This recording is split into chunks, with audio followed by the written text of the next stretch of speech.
Assalamu alaikum. I'm Mahshid Turner. I'm the co-director for International Foundation for Muslim Theology, and I'm based in UK, Durham. And my chapter is about angels and what the Qur'an has to say about them.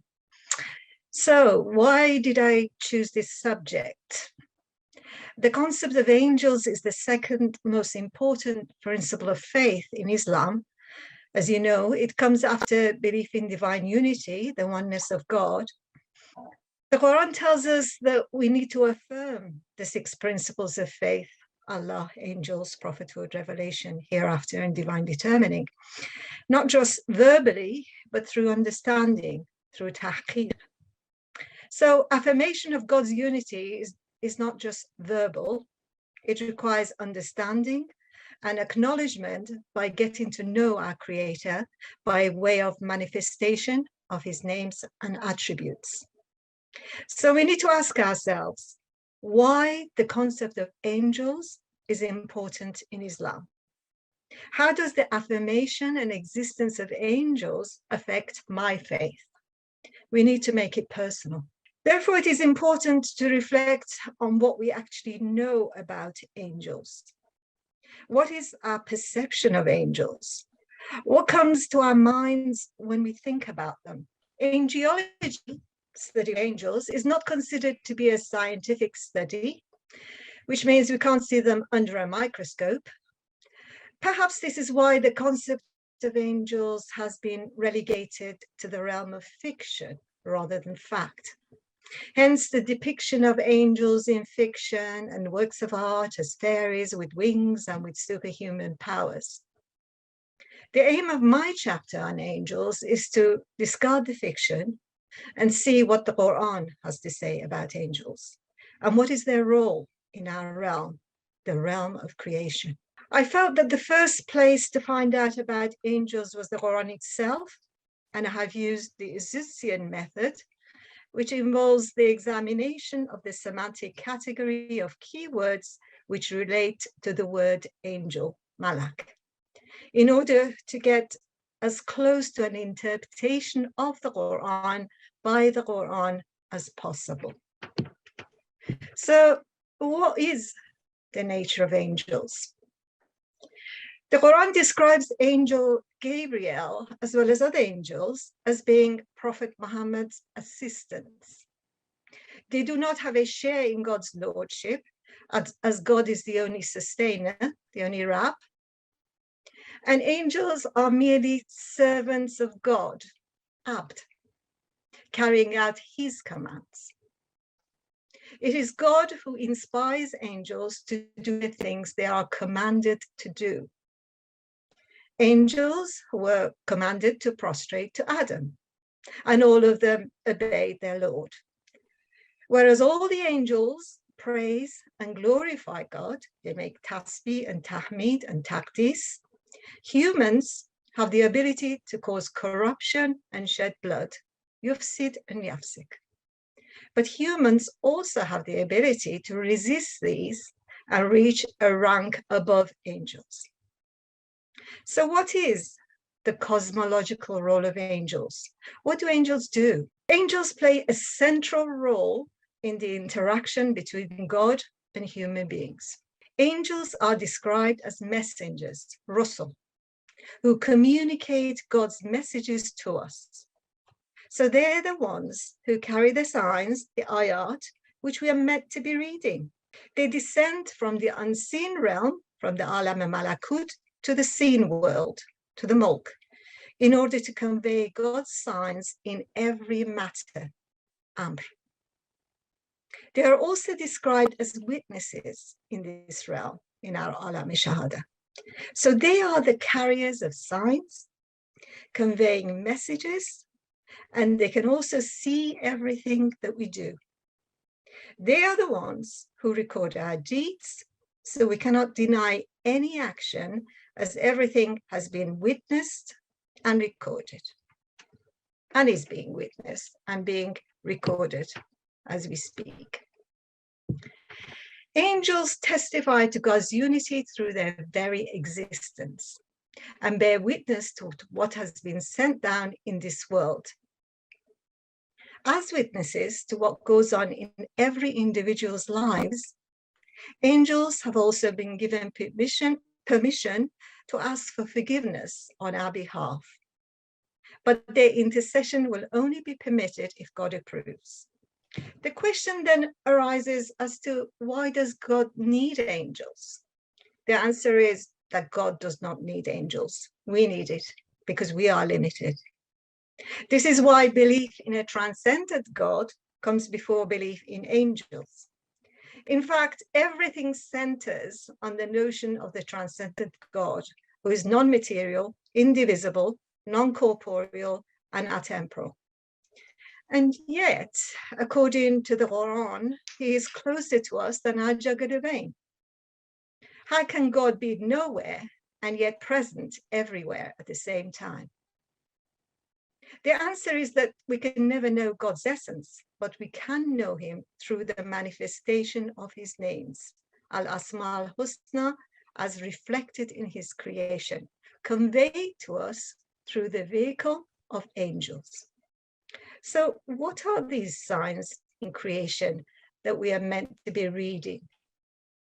The answer is everything. Everything is a sign.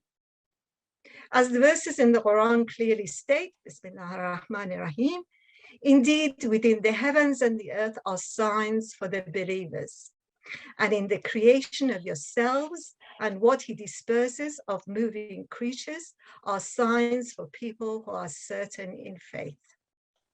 So there's nothing that takes place in our creation that is pointless, that has no role to play.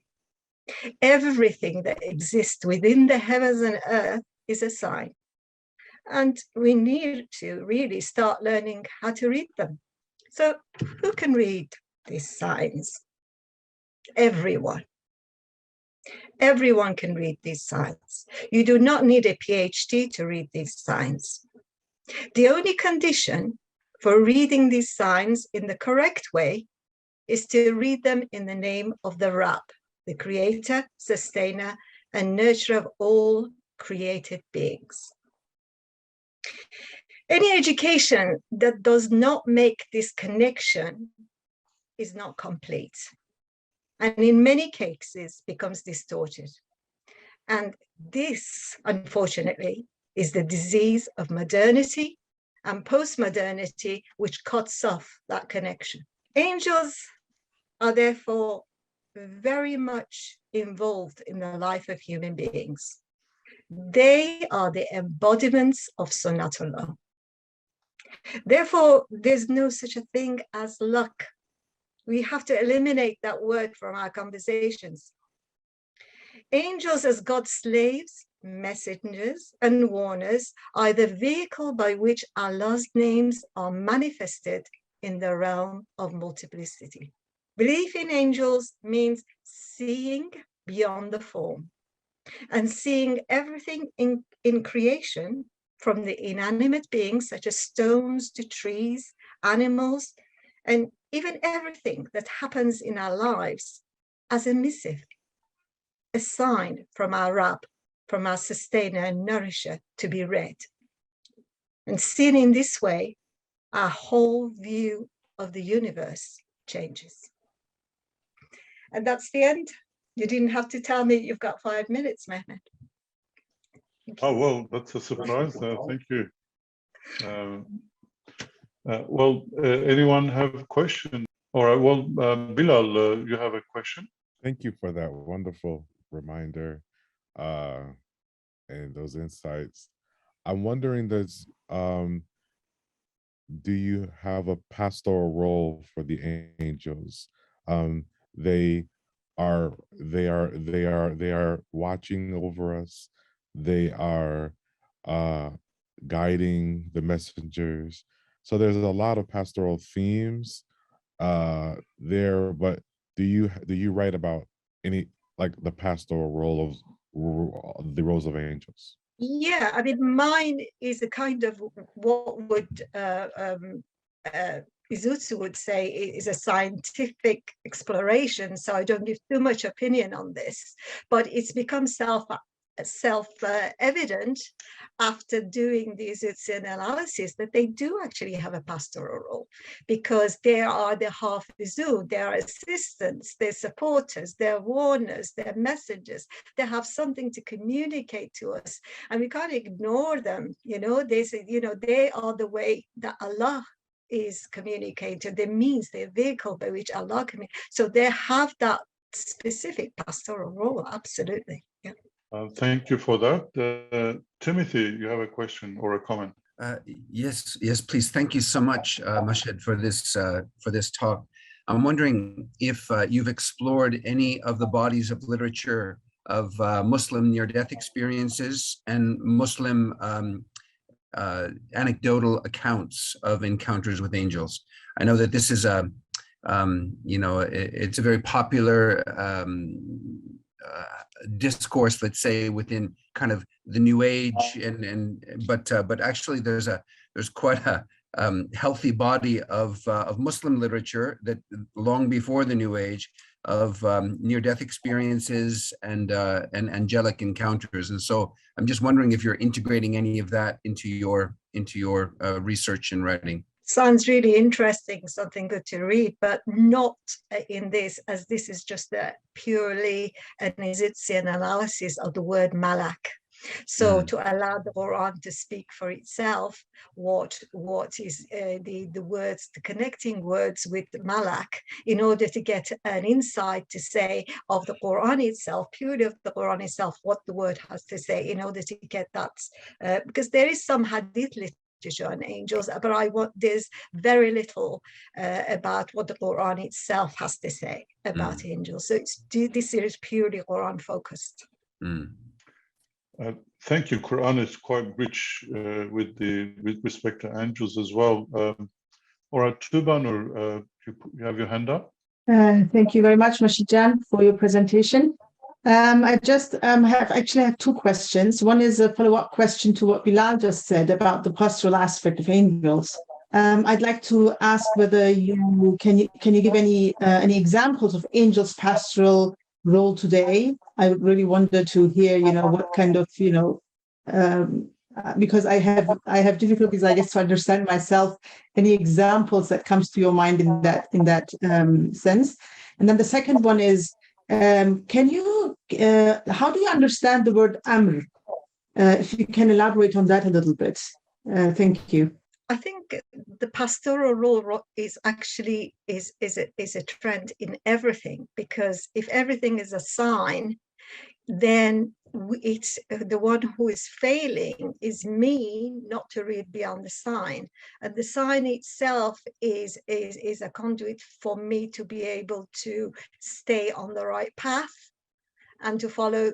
It gives me the opportunity to choose the right path, read the sign correctly, or ignore the sign, or read the sign and just totally not take any notice of it. So how do I make the connection with the angels? Sorry?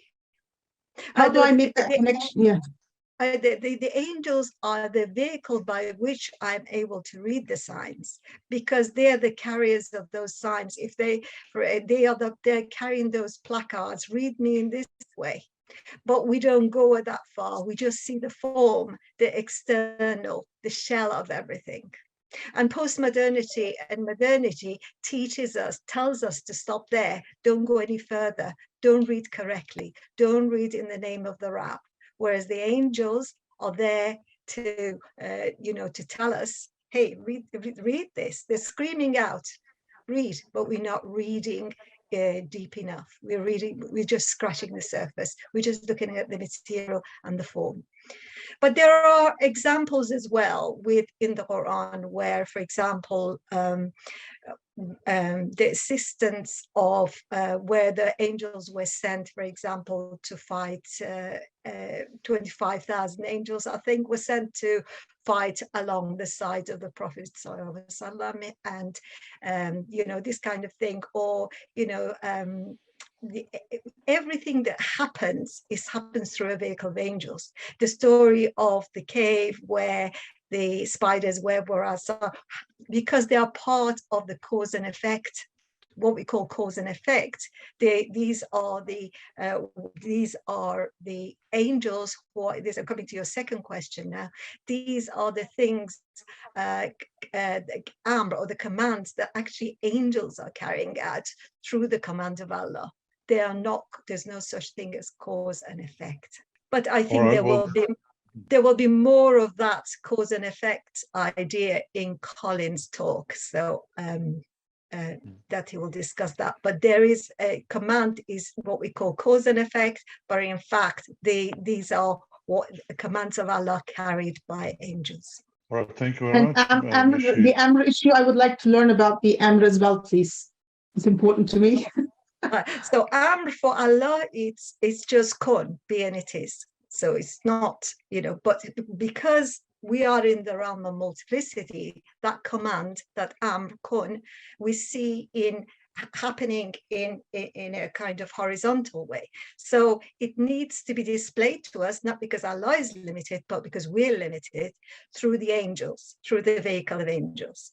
And as I said, and that Amr becomes visible to us in the realm of multiplicity, as we call cause and effect. But in fact, they're just verses, ayat, constantly being displayed to us by our Creator, which out of our realms are actually only one chord, but we see horizontally because of our limitation. And this is why angels are employed as a vehicle to carry out Allah's amr.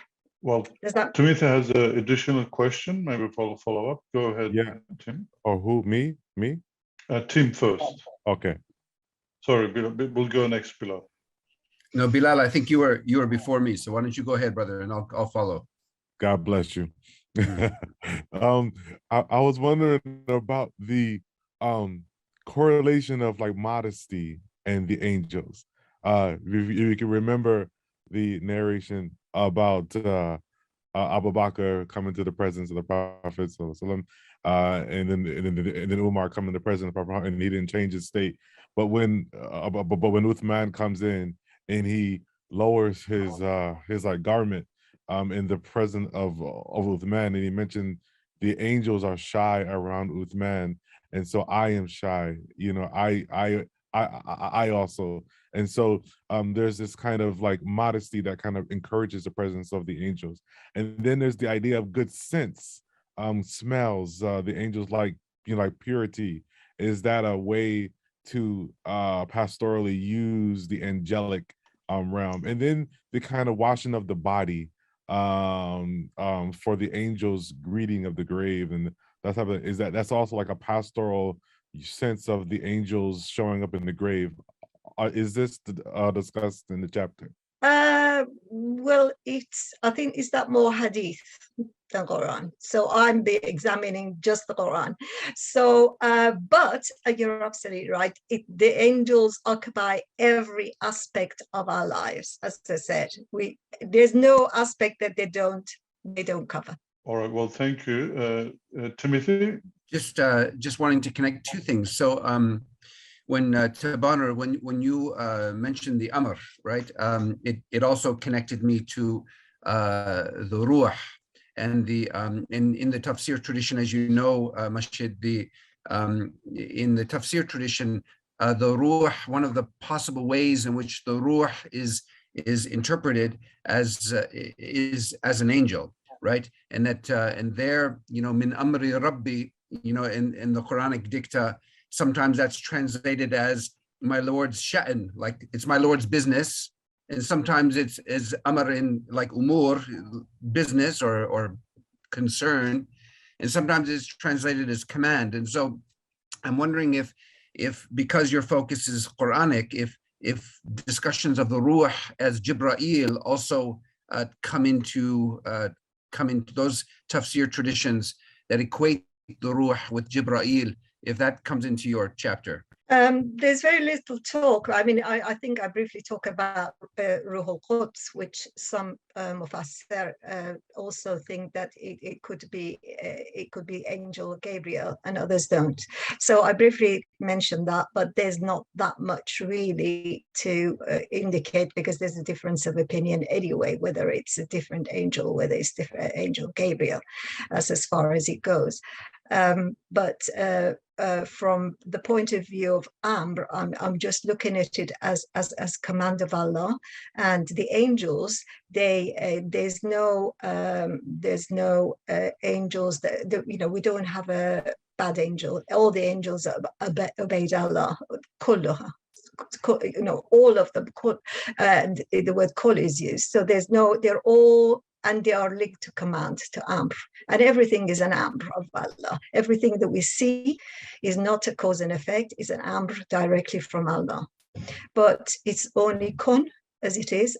And in our realm, it manifests itself through the vehicle of the angels as lots of kuns, B. And these are the signs that we have to read. And angels, there's no sense of being shy or anything, because angels come in the form that we see them. For example, in the raindrop that's carried by an angel, it comes in that form. So it's not the idea. This is what I was talking about, realm of fiction. It's not this idea of wings and or a man.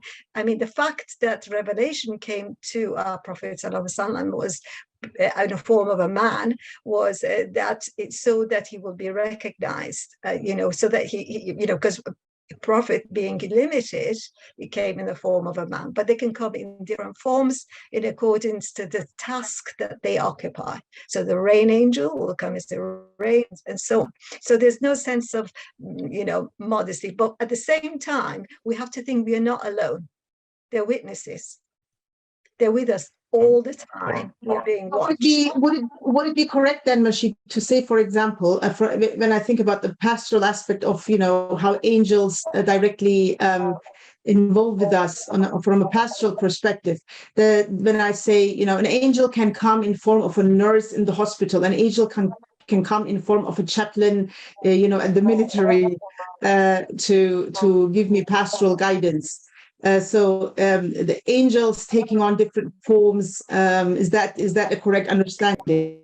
The only word that I would correct would be can. They already are. When you're in hospital, you're not alone.